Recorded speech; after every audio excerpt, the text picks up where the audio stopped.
Bonjour Grégoire pour le monde des études.fr avec un nouveau tuto sur Excel pour apprendre à faire des graphiques, des tableaux plus sympas, ce que j'appelle des tableaux bulles. Le but étant de passer d'un tableau un petit peu classique et un petit peu ennuyant à lire à un tableau voilà, où la taille des chiffres est signifiée en fond par une taille de bulle. Donc en se servant en fait du graphique bulle. Voilà, là c'est quelque chose que j'ai fait assez vite fait pour le tuto, en y passant un tout petit peu plus de temps. On voit que voilà, ce tableau là, j'ai fait la même chose avec un tableau bulle et voilà, ça rend quand même un petit peu plus sympa. Là j'ai utilisé des couleurs claires, là j'ai utilisé des couleurs foncées. J'ai pas utilisé exactement les mêmes polices, je crois. Non, là c'est de l'Helvetica New, là c'est du Calibri. Enfin voilà, bon, on peut faire des petits ajustements. Je vais essayer de zoomer pour qu'on voit bien. Si j'appuie sur F9 pour actualiser, vous voyez qu'en direct ça change bien sûr la taille des bulles. Parce que là c'est des valeurs aléatoires dans mes cellules. Voilà, donc on a quelque chose qui nous permet tout de suite de voir visuellement dans notre tableau où sont les valeurs les plus importantes, par exemple ici les gros ronds, et puis où sont les petites valeurs, le 15, le 17, le 21 par ici par exemple. Voilà, c'est assez visuel et puis ça change un petit peu les tableaux de d'habitude. Et on va tout de suite regarder comment faire ça en repartant de cet exemple ici. Qui est complètement fictif, donc taux de détention des produits bancaires selon l'âge, les chiffres sont complètement faux, donc ne vous y fiez pas si vous cherchez des données là-dessus. Mais on va essayer de regarder un petit peu, de comprendre comment ça se passe pour faire un tableau bulle. Alors je repars du tableau, je vais sélectionner mes données dans un premier temps, et je vais aller dans Insertion, Autre graphique, Graphique bulle. Donc on voit que nous on a 9 données et que notre graphique par défaut ne contient que 3 données. 3 bulles. Qu'est-ce qui se passe? On va passer notre souris dessus pour voir ce qu'il nous indique sur nos bulles. Première bulle, il nous indique série 1.15%, entre parenthèses 15%,12%, fermez la parenthèse, taille 8%. Donc en fait, il faut savoir qu'un graphique bulle a besoin d'informations pour placer des bulles, à savoir des coordonnées sur X, sur l'axe des abscisses, des coordonnées sur Y, l'axe des ordonnées, et puis la taille de la bulle. Et en fait ici, si on regarde bien, il nous dit que en fait en abscisse il a pris 15%, donc en fait le chiffre qui correspond à junior livret A. En ordonnée il a pris 12%, donc en fait ce qui correspond à junior livret développement durable. Et en taille de la bulle, il a pris action chez junior 8%. La deuxième bulle, c'est en fait les middle age où il a pris 40% pour la valeur du livret A. Donc il l'a mis en abscisse, 40%. En ordonnée, il a pris 17%, il l'a placé à 17%, il a mis une taille de 15%. Donc en fait, on n'a que 3 bulles, et leur taille représente en fait le pourcentage de répartition de nos actions, et ça n'a pas pris en compte du tout nos autres valeurs, qui ont été, que Excel a interprétées comme les coordonnées de nos bulles, donc pas ce qu'on cherche à faire en fait. Du coup, pour résoudre ce problème, il va falloir en fait supprimer notre graphique et puis modifier notre tableau. Tout simplement pour lui indiquer qu'on veut des coordonnées sur X et des coordonnées sur Y pour chacune de nos bulles. Donc je l'ai déjà fait en dessous, on va regarder ensemble. Je vais supprimer les lignes superflues. Donc voilà, j'ai repris le même tableau où j'ai enlevé les pourcentages juste pour un côté plus graphique, plus simple à lire, et où j'ai précisé des coordonnées sur X et des coordonnées sur Y. Alors, en fait, on a donc 3 séries de données. La série des données junior, qui est ici, 15, 12, 8. Les middle age, 40, 17, 15. Et puis les seniors 45, 43, 17. Ça sera notre future taille de bulle, je l'ai colorié en vert ici. Mes coordonnées X, donc notre première série de junior, on voudrait que ça soit la première colonne. Donc sur notre graphique, les coordonnées de ces bulles doivent être toujours sur X égale à 1. Comme on a 3 bulles, j'ai précisé 3 fois qu'elles seraient sur 1 les 3. Donc c'est pour ça que j'ai 3 fois la répétition de 1. Par contre en Y, la première de 15% sera sur la coordonnée 1, la 12% sera sur la coordonnée 2 et la 8% sera sur la coordonnée 3. J'ai fait pareil avec middle age, 3 fois je lui ai dit attention, ces bulles seront en X égale 2, donc en deuxième colonne, et elles auront à nouveau les coordonnées Y, 1, 2, 3 et les tailles 40, 17, 15, et puis pour la troisième série. Alors on va regarder tout de suite, ça va être beaucoup plus clair si je le fais en graphique. Donc je sélectionne mes données, je sélectionne mes coordonnées X, je sélectionne mes coordonnées Y, donc l'ensemble de mon tableau. Et puis je vais refaire insertion, autre et graphique bulle. Et vous allez voir que ça ne va pas donner pour l'instant un résultat très intéressant. Donc on va tout de suite le modifier après pour comprendre ce qu'il faut faire pour que ça soit intéressant. Donc je l'insère et voilà, là on a malheureusement quelque chose qui ne ressemble pas du tout à ce qu'on cherche. On a 5 séries de données alors que nous on en avait 3, à savoir junior, middle age et senior. Donc c'est pas trop ça. Heureusement, on peut modifier simplement les graphiques dans Excel et je vais pour ça sélectionner ma première série de données et on va aller retravailler tout ça. On voit que première série de données, quand je la sélectionne, ça m'indique les coordonnées que ça prend dans mon tableau et on voit que c'est un peu n'importe quoi. Il prend les lignes, il prend la deuxième ligne, la troisième ligne, il prend aucune de mes coordonnées X, aucune de mes coordonnées Y, donc il fait un peu n'importe quoi. Donc je vais aller repréciser ça en sélectionnant mes bulles dans mon graphique, tout simplement en cliquant dessus, faisant clic droit, sélectionner des données, et sur ma première série, je vais cliquer sur modifier. Dans le nom de la série, je vais l'indiquer tout de suite, je vais l'appeler junior, je vais aller chercher junior, ça c'est juste pour le détail, on n'est pas obligé. Par contre, dans les valeurs de la série des abscisses X, je vais cliquer sur le petit outil, la petite flèche vers le bas qui me permet d'aller sélectionner des données. Je vais effacer les données qu'il prend actuellement et je vais aller lui redire, attention, moi je veux que ça soit en première colonne, donc les coordonnées X de ma première série, ce sont 1, 1, 1. Je fais entrer. Sur ma série désordonnée Y, c'est marqué en valeur de la série désordonnée Y, je vais à nouveau sélectionner la petite flèche pour aller sélectionner mes données. J'efface les données qui sont sélectionnées pour l'instant, parce qu'elles ne sont pas les bonnes, et je vais aller sélectionner 1, 2, 3, mes coordonnées Y. Et puis, taille des bulles de la série.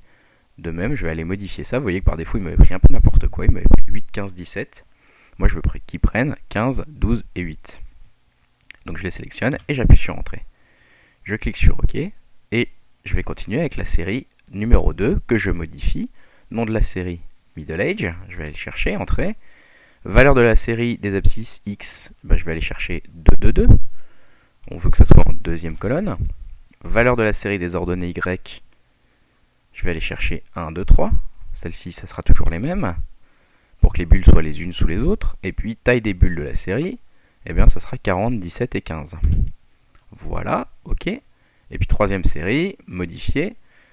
Nom de la série, ça sera les seniors. Valeur de la série des abscisses X, 3, 3, 3. On veut que ça soit en troisième colonne. Valeur de la série des ordonnées Y, toujours 1, 2, 3, pour que les bulles soient les unes sous les autres. Et puis, taille des bulles de la série, 45, 43, 17. Entrée. Je fais OK. Vous voyez qu'au départ, par défaut, il m'avait créé deux autres séries de données qui ne sont en fait pas utiles. Donc, je vais les supprimer tout simplement. Série 4 supprimée, série 5 supprimée. OK. Et on voit déjà qu'on a quelque chose de proche de ce qu'on cherche à obtenir. Alors proche, mais pas exactement pareil. Pour ceux qui sont un petit peu observateurs, on avait un tableau qui au début nous disait par exemple livret A chez les seniors 45% et action chez les seniors 17%. Donc la plus grande valeur de notre tableau, concrètement, c'était le taux de détention du livret A chez les seniors qui était en haut à droite, 45%. Or, notre plus grande bulle, elle est en bas à droite. Alors ça, c'est tout simplement parce que moi j'ai mis dans mes coordonnées Y, j'ai mis 1, 2, 3. Je pense que normalement si je fais 3, 2, 1, ça résout le problème. Vous voyez que la plus grosse bulle repasse bien à 3. Donc ça c'est une des possibilités pour résoudre le problème. Je peux aussi, je vais laisser 1, 2, 3, comme si j'avais pas fait attention. On peut changer facilement ça en sélectionnant notre axe désordonné dans notre graphique, en faisant clic droit et en faisant mise en forme de l'axe. Et là, vous avez une option qui vous permet de cocher valeur en ordre inverse. Et ça fera repasser vos bulles de la bonne façon. Alors, on peut aussi un peu customiser tout ça. Là, par exemple, par défaut, mon axe part à 0 et s'arrête à 3,5. Sachant qu'en fait, mes valeurs sont 1, 2, 3. Si je veux que ça soit centré, vu que de 3,5 à 3, il y a 0,5, il faut que de mon minimum, à savoir 1 à l'axe, à ce que je veux voir, il faut qu'il y ait la même distance, donc 0,5. Donc je vais tout simplement lui préciser ça en faisant clic droit, mise en forme de l'axe, fixe, et je vais lui dire le minimum est à 0,5. Donc en fait à 0,5 pas de 1, qui sera mon premier palier. Et puis 3,5, je vais le laisser. Donc là ça permet de recentrer un petit peu verticalement mes bulles. Je vais faire la même chose horizontalement. Je sélectionne l'axe des abscisses, je fais clic droit, mise en forme de l'axe, le minimum est fixe à 0,5, le maximum est fixe à 3,5. Voilà, ça me permet de fixer un petit peu mieux mes bulles, de mieux les répartir. Ensuite, qu'est-ce que je peux faire? On va continuer un peu la customisation. Donc là, je sélectionne mon axe, j'appuie sur Supre sur mon clavier, ça supprime mon axe. Je fais la même chose avec les ordonnées Y, je les sélectionne mon axe et j'appuie sur Supre. Je vais aller sélectionner mon quadrillage derrière et je vais également cliquer sur Supre. Je vais aller plus loin, je vais même supprimer la légende. Je resélectionne mon graphique, donc là je suis dans ma zone de traçage, je vais faire clic droit, mise en forme de la zone de traçage, donc c'est quand on a le contour comme ça en gris qui apparaît, donc clic droit, mise en forme de la zone de traçage. Je vais demander aucun remplissage, dans remplissage et dans couleur de la bordure, je vais demander aucun trait pour que ça soit totalement transparent. Et je vais cliquer maintenant sur ma zone de graphique, donc en fait le grand cadre principal d'Excel autour du graphique. Je vais faire clic droit dessus, format de la zone de graphique. Je vais pareil demander aucun remplissage et couleur de la bordure, aucun trait. Format. Ça me permet, ce que je viens de faire, les deux dernières manipulations sur la zone de traçage et sur la zone de graphique, ça me permet juste en fait d'avoir quelque chose de totalement transparent. Donc si je viens colorier des cellules derrière, elles se verront, si je viens les remplir, etc. Vous verrez que c'est assez utile si on veut faire rentrer ce graphique dans un tableau. On n'a pas fini avec ce graphique, pour l'instant il nous indique des bulles, mais il ne nous indique pas la valeur de ces bulles. Pour ça on va sélectionner une série de données, je vais prendre les middle age pour commencer, celle au milieu, et je vais faire clic droit, mettre en forme, clic droit, ajouter des étiquettes de données, et vous voyez qu'il me rajoute des étiquettes de données, 1, 2, 3, donc lui il prend en fait les coordonnées Y par défaut, c'est pas ce qu'on veut, nous on veut qu'il nous affiche la taille des bulles, il suffit de lui préciser, hein. Donc je vais sélectionner mes étiquettes de données, clic droit, mise en forme des étiquettes de données, on veut pas la valeur de Y, on veut la taille de la bulle, et puis l'étiquette on voudrait qu'elle soit centrée. Voilà, on a bien 40, 17, 15 qui s'affichent, on va faire pareil avec la première série de données, donc clic droit, ajouter des étiquettes de données, je sélectionne les étiquettes de données, clic droit, mise en forme les étiquettes de données, je veux la taille de la bulle et non pas la valeur Y, et je veux centrer. Et puis troisième série de données, on va faire la même chose, clic droit, ajouter des étiquettes, sélectionne les étiquettes, clic droit, mettre en forme les étiquettes de données, on veut la taille de la bulle et on veut centrer. On commence à se rapprocher un peu de ce qu'on veut, on va aller finaliser ça. Je vais reprendre mon tableau du début, et puis je vais le copier ici, je vais supprimer ce qu'il y a à l'intérieur. Et voilà, là j'ai mon graphique qui est quasiment terminé. Il me reste plus qu'à faire une petite manipulation, c'est prendre la zone de traçage. Vous voyez que je peux la sélectionner si je passe ma souris dessus, les coins, etc. Donc je peux l'agrandir, je peux la diminuer, là si je la diminue par exemple, etc. Je vais l'agrandir au maximum, comme si je vous cherchais à sortir de ma zone de graphique, à la fois sur le haut et le bas, et puis à la fois sur la droite et la gauche. Comme ça, elle fait toute la zone de mon graphique. Pourquoi j'ai fait ça? Tout simplement pour que maintenant, quand je déplace mon graphique, en fait, je déplace l'intégralité de mon graphique et que l'intégralité de mon graphique fasse l'intégralité de ma zone de graphique. Comme ça, j'ai qu'une seule chose à redimensionner, c'est toujours beaucoup plus simple que d'abord redimensionner la zone de graphique et ensuite redimensionner la zone de traçage.